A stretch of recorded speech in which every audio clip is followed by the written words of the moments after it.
I'm here with Lynn, who is a special needs assistant. Lynn, would you call yourself a special needs assistant? What, do you have a title? I am a special needs assistant. Okay, very good. So very good. How did you perfect.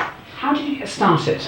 My brother-in-law is physically and mentally handicapped, and having spent a lot of time with him, and then having my own children, I realised that the need that was required and the speciality that was required for children within that field, and so that I could fit in with my own children within schools, I opted to work within a school. Started off just as a teaching assistant, but because of my skills, I suppose, that I'd learned from living with a brother-in-law who's physically and mentally handicapped.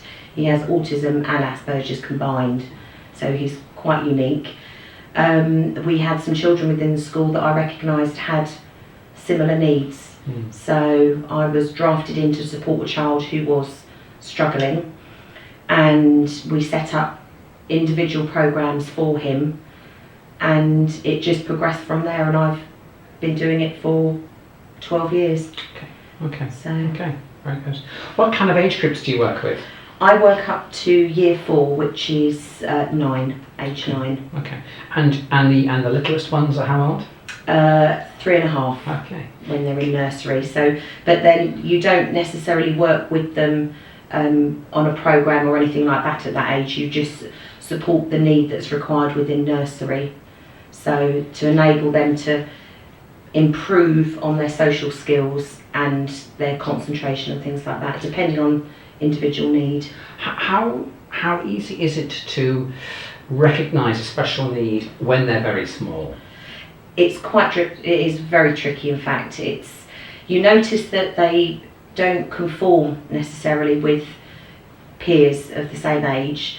They may have difficulty connecting or interacting with their own peers and with adults, but it's not something. Quite often you find the diagnosis doesn't necessarily come in until they're around about 6 or 7, but you may have outside resources coming in to support speech and language, people like that, from the age of about 4, because it's been picked up, but there's diagnoses don't necessarily come into play probably until they're about 6 or 7 realistically.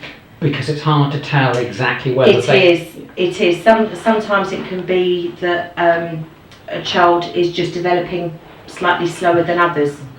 So sometimes you recognise that there's certain difficulties that they're having, but by working with them at a young age and nurturing, you can actually teach them specific skills so that they don't struggle as much and they don't need as much support. But it's very difficult to sort of differentiate between a child that is struggling, a child that does have a need, or a child that actually just isn't in line with his peers at the time.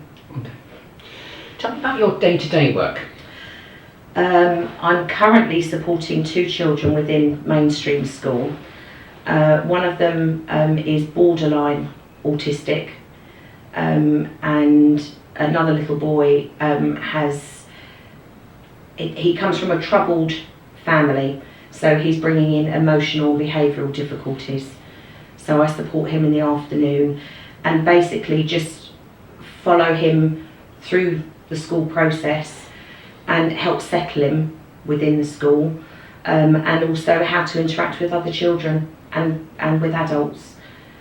So you've been looking after 2 children. Is that a typical workload for someone in your position? It completely varies.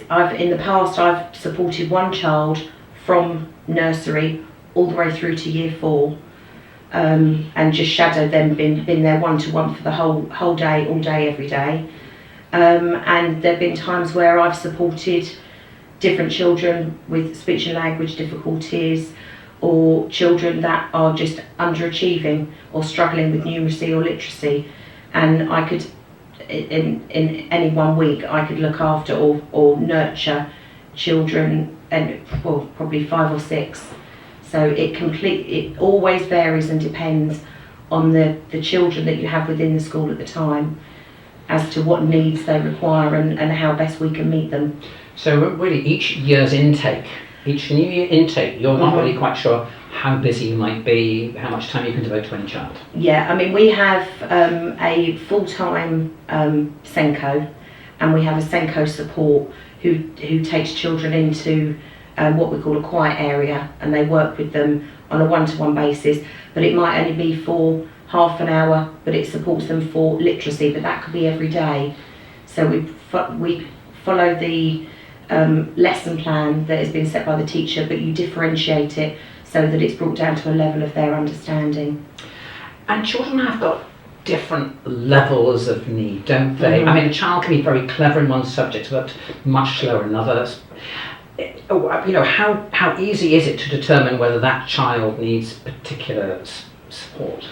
We do, there's various sort of testing that is carried out throughout the school at various levels, but it's normally picked up quite quickly with regards to a child's need, if it's numeracy, literacy, handwriting, just hearing what the teacher's saying and being able to put that down on paper. So does it become clear over time that there is a child with a very particular set of needs, much greater? They're not just a bit slow, it's not just a bit borderline, it's not just a bit of deafness, but it's actually quite a substantial issue. Yes, yeah, that tends to come out quite early, I'd say around about the age of 5 or 6. Okay. So, and then you just process it from there. Sometimes you've got children that you can see that they're struggling, but it can be up until they're 8 or 9 before you're actually able to identify exactly what the need is. And is there a process of getting money in to support your work? There is a process of getting money in to support the work. The finances at the moment are all in the process of being changed again. The goalposts, shall we say, are changing so that funding is becoming harder to achieve. So you've got many children that the school is having to find the funding within their own school budget to support these children, as opposed to finances coming in to support them. Going back to what we were talking about, you are working with special needs. Is there a difference? Do you perceive there's a difference between someone who's a teaching assistant and someone who's a special education needs assistant? I'd say it sounds really bizarre, but it's empathy. I think is the key thing. Anyone can be a teaching assistant to an extent, because you're given a set of lesson plans, you follow those lesson plans, you support the teacher, you're guided by the teacher. With regards to special needs, quite often you're given a lesson plan and then you have to differentiate that to support that individual child. So you have, it's different processes that you need, but it's empathy and patience and understanding. Sometimes you can be with a child that just doesn't want to do the work, you know, but you have situations where you spend weeks repeating the same lesson so that they get that as their foundation, because if they haven't got the foundation, they can't then build on that. Do they ever feel embarrassed about having a support worker with them?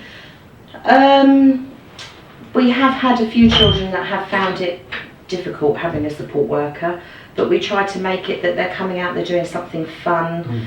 So it's not that they're being separated from their peers, and sometimes you work within groups, so you bring other children that are struggling within certain areas, so they work in a group. So the child doesn't feel separated from their peers, but we make a huge effort to ensure that actually they feel comfortable with it. So, would you say there is a most common kind of special need, or does it vary very much according to the year group? It varies according to the year group and to what level they're at, because they may have the foundation but they're not able to build on that, or they're not able to retain the information that has been provided for them. I'd like to, if I might, just run through some special needs and just get your views on them.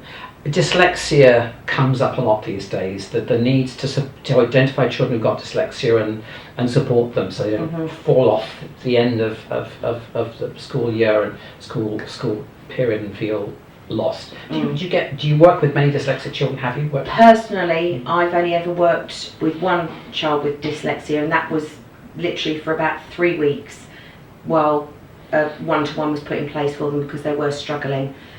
We've got a few children within school, but dyslexia doesn't just come into play with regards to their literacy and things like that.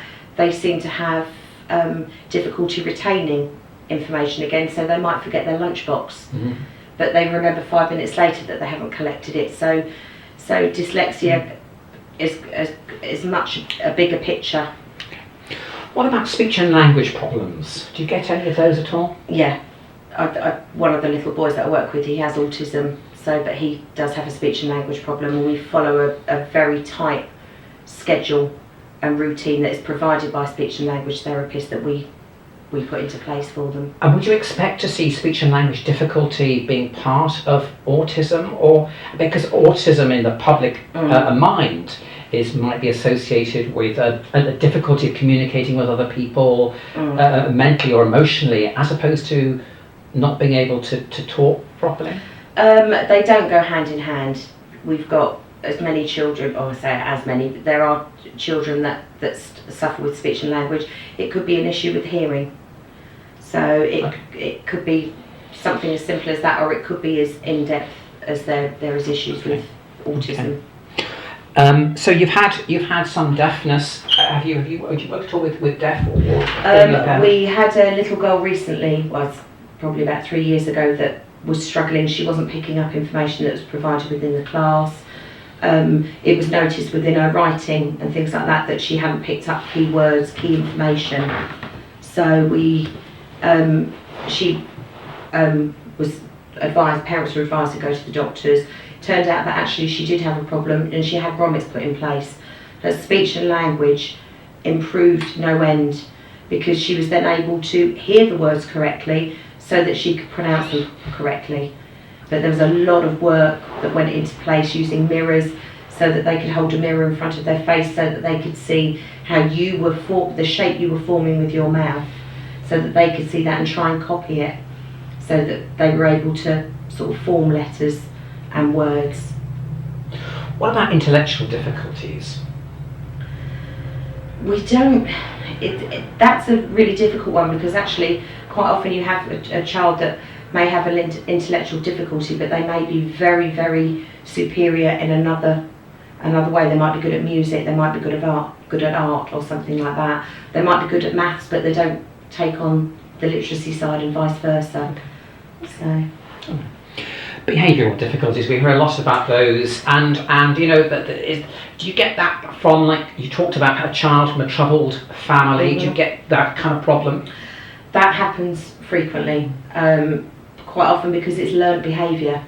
They don't have any other means, so once they come into school we're quite strict in our behaviour policy within school, and if a child comes in who hasn't come through from nursery and they've sort of come into the school later on, they soon learn to conform with the other children because they model the behaviour, but a lot of it can be learned behaviour which you can undo.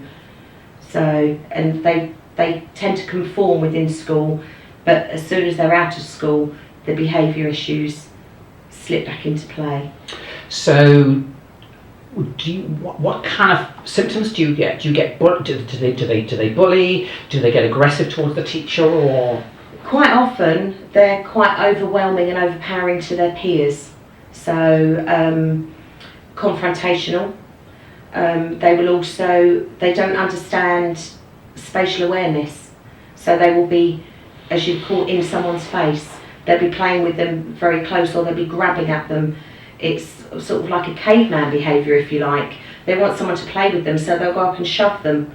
They won't know how to go up and approach them and ask them, can I play your game?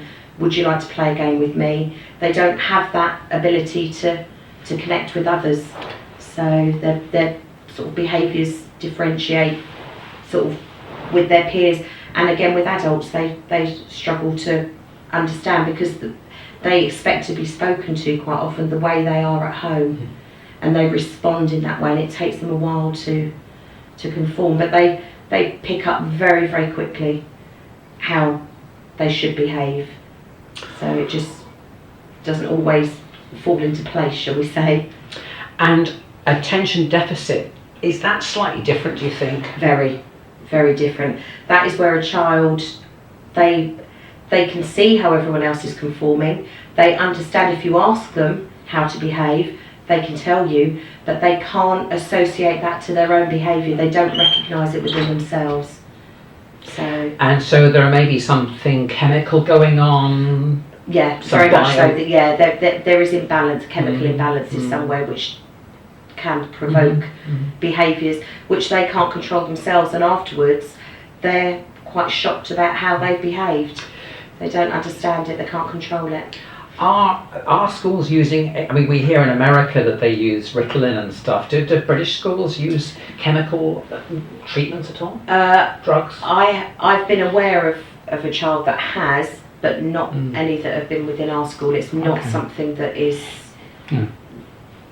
used frequently, that I would say.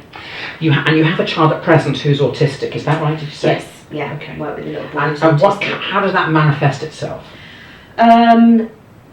Basically, he struggles to understand body language and facial expression.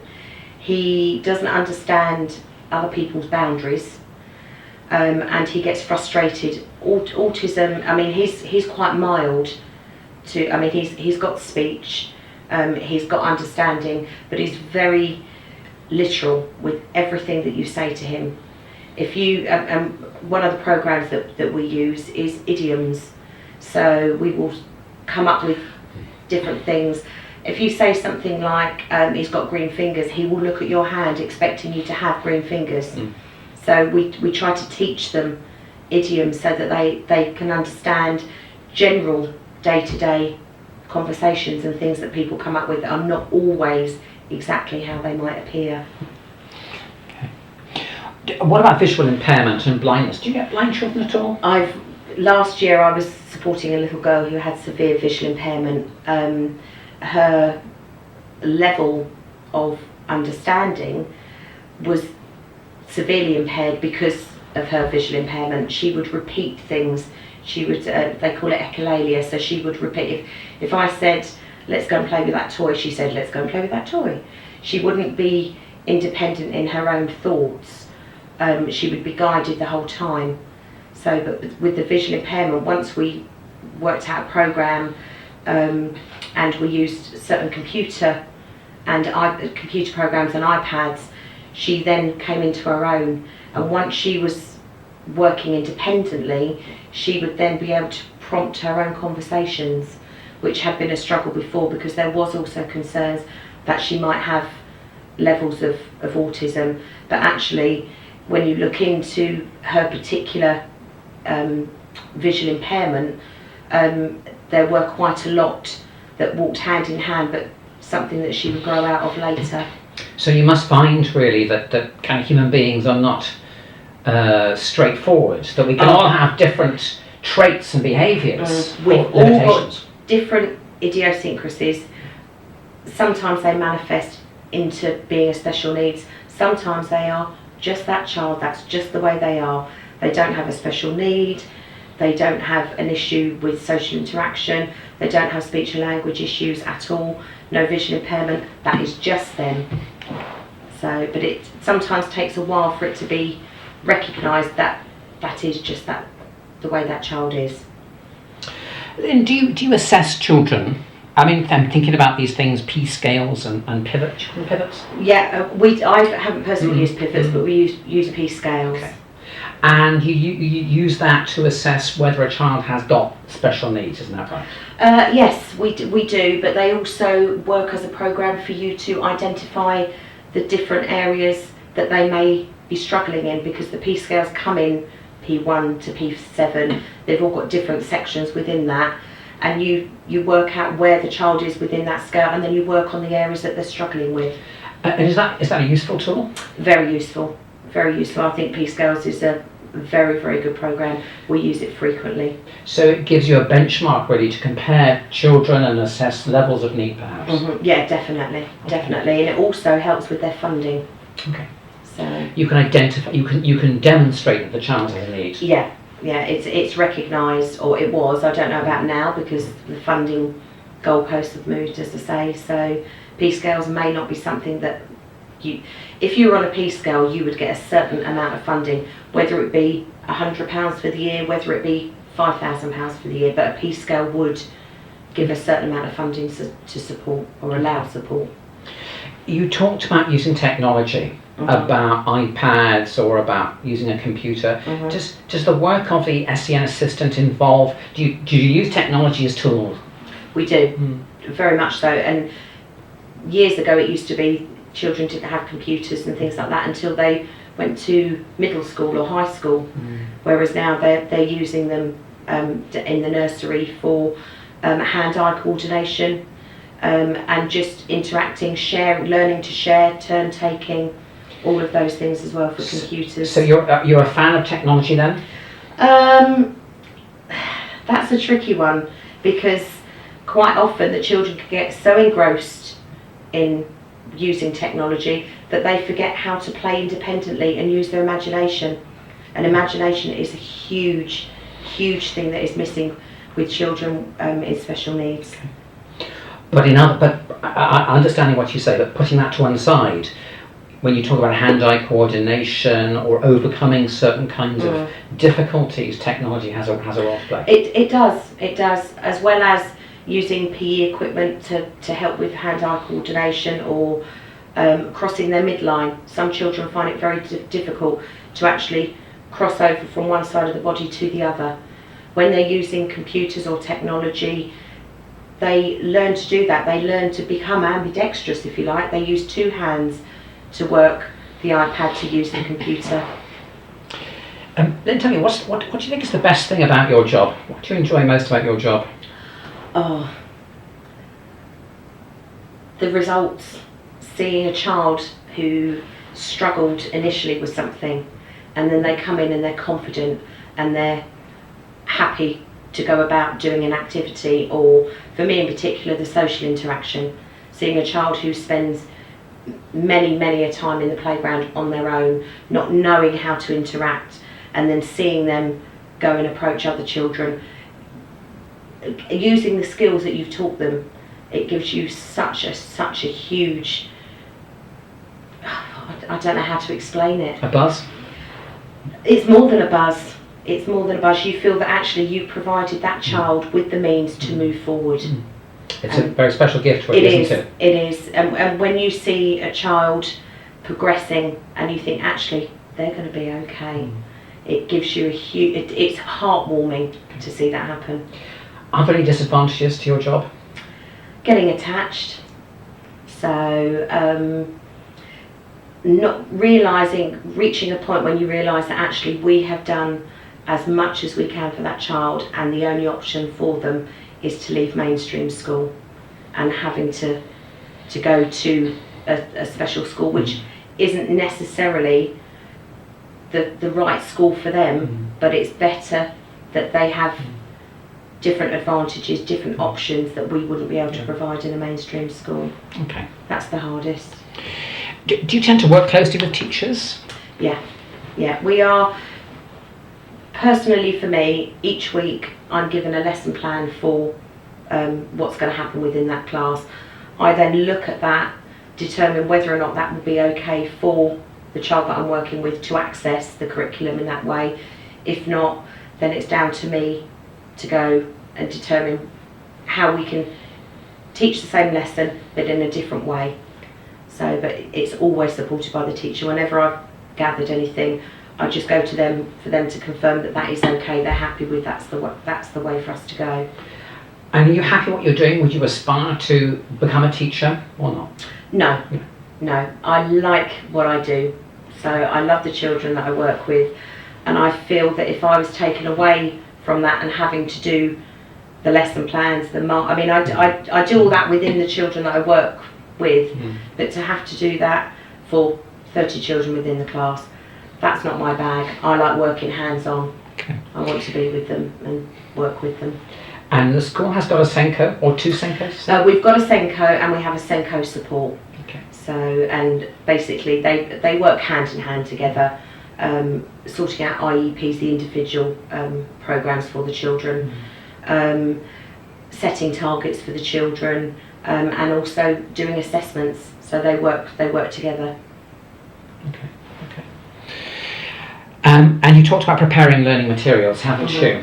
I mean, I guess you must have a pile of stuff that you can call upon, that you can use. We've got a vast array of things within school. There are programs to cover absolutely anything. There are books. So you gather as much information as you can. You use that. You use the internet. So you find other ways of adjusting, amending, or quite often it is just down to common sense. You see a program, you think, well, that will work, but that won't necessarily support the child with this. But if I change it, reword it, adapt it, it will support. What about social outings? Do you get many of those? Do you Yeah, we do. We go out on those. We ensure that if we're going on a trip, we make sure that you have a minimum of a maximum of 6 children with you.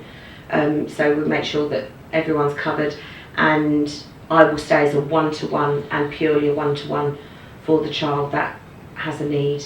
And generally the teacher, if there's a child that is struggling in a certain way but they don't require a one-to-one, the teacher will ensure that they are looking after them, so that they're not just drafted out and left to run wild. It is strictly worked out, thought about, all the risk assessments done and everything else to ensure that the safety of all the children, but even more so the children that may struggle. Okay. So that must be a bit of a challenge, but a bit of an opportunity for some children as well. We've got many children that, surprisingly, because we're in quite an affluent area, there's many children that have never been to the zoo. We've got children that have never been on a coach or a bus because the facilities aren't, or they're not around for them to use. The bus service isn't very good, so they're in and out of cars. So some children get excited just by going on the bus to the leisure centre for their swimming lessons. So of course. What about therapy? Do any of your children get physical therapy? We've had children in the past that have had physical therapy, where we're then trained up. So the occupational therapist may come in, they'll go through things that might need to be done. They'll show us exercises, and then we follow those through along with parents. We work hand in hand with parents as well, and the occupational therapist and the physiotherapist will come in, ensure that there is progression being made and that we are doing it properly, so we get assessed before we would go ahead. So that might involve the child gaining better motor skills? Yeah, definitely. We have even something simple as a child being able to, what we could call the army crawl, where they lay on their tummy and they pull themselves along with their arms. There are children that struggle to do that. There are children that struggle to put, like what you call pigeon toes, where you walk one foot in front of the other. So catching a ball, they don't have that skill. So and it's all done to improve their mobility. And we do have a separate mobility class that is run, where we have the SEN support, the Senko support. She runs a group that she has. So instead of them going to do PE, they will come to her and improve on their mobility. What about recognising if a child is upset and needs comforting? Do you get those kind of situations at all? You do, but that's in general throughout the school. You know, because we're a relatively small school. We've only got 170 children within the school. You know all the children quite well. You know them by name. They know you. All of the children. It's something that we instill quite quickly within school, that they can go to any grown-up within school. They don't just have to rely on their teacher. They can approach any grown-up. And the ethos within the school is that if another child spots a child that's upset, they will bring them to an adult. But quite frequently within class, if you see a child is struggling or they're upset, you just take them away quietly, talk to them, and you, for want of a better phrase, you big them up. You praise the things that they do well, and you, even myself, I say I struggle with that. Sometimes I make mistakes like that. Grown-ups make mistakes as well. So you empathise with them, and you build their self-esteem so that they can then go back to hopefully continue with what they're doing. What about physical needs? Do you get involved with toileting or dressing or any of that stuff? We further up in the school we don't. Obviously in the reception class there are children that do struggle with that. Changing for PE, they're within the whole classroom, so there's always 2 people. If we have a child that's had an accident, they need to be toileted, they need to help with toileting or changing or anything like that, then we have to have 2 members of staff. So. Okay. Is there a lot of record keeping? Is there a lot of paperwork? A vast amount of paperwork. Whatever you do with a child, you have to log it. So whether or not you're working on a program and you just date and tick what paragraphs you've maybe covered or what sections you've covered, you have to log that. You have to log how the child coped with that, whether or not they enjoyed it, whether or not you're going to go back to it and revise it, whether or not it's going to be an ongoing program before you can move on. Lots and lots of record keeping. And final question really about the work you do. What about engagement with parents? Do the teachers mainly get involved with parents, or do you at all? With the children that I work with on a one-to-one, I speak to the parents directly. I notify if there's been an issue. I notify the teacher what's going on, but generally at a handover in the morning we run through how they've been overnight to make sure we basically get a feedback as to how that child has been, whether or not there's anything that could be a problem for them, and so that we're aware of that within school. And again, handover at the end of the day, we have what we call logbooks. So we write down just a brief description of what they've been through during the day, what activities they've done, so it gives the parents something to discuss with them at the end of the day. If there's been an issue, we'll log that there's been an issue within the logbook, but we will also personally discuss it with the parents at the end of the day so they're fully aware of the situation. Moving on to the thought about how someone might become an SEN assistant, how easy is it, do you think, to enter the profession? I was fortunate. I applied for a job at the school. Because of my special needs background, that gave me an extra boost because I lived with special needs. But generally, I think it's getting harder. I think people, naively, people think that actually supporting children within school is actually quite an easy job. And once they're within the system, they realise actually this is very, very different to how they perceived it to be. You do have to be of a certain character, I suppose. You have to be firm, you have to lay down the boundaries, the rules, the regulations that happen within school, but you also have to have the empathy to support the child but work with professionals at the same time. And we frequently have professionals coming into the school from other areas that we have to engage with as well. So what would be the best way if you wanted to get into work as an SEN assistant? What would be the best way in, do you think? I mean, training, volunteering within a school, having a good understanding of what the school ethos is, what the processes are within a school.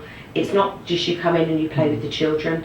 There are huge amounts of things that you do before you even work with the children in the morning, setting up, preparing. It's not just walk in, play and walk home at the end of the day. So, but training, volunteering within a school, doing a TA assistance course, anything like that. Very good. Have we covered most of the things you think that someone would be interested in knowing about? Is there anything we've missed out? Do you think anything else that we need to talk about?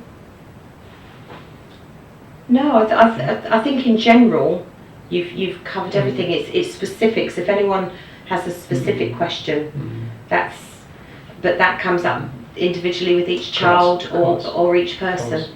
Excellent. But volunteering, I would say, is the best way. Volunteer, get an understanding. If you enjoy it, do courses, do training courses. Yours. Absolutely, that's the one. Lynn, that's great. Thank you very much indeed.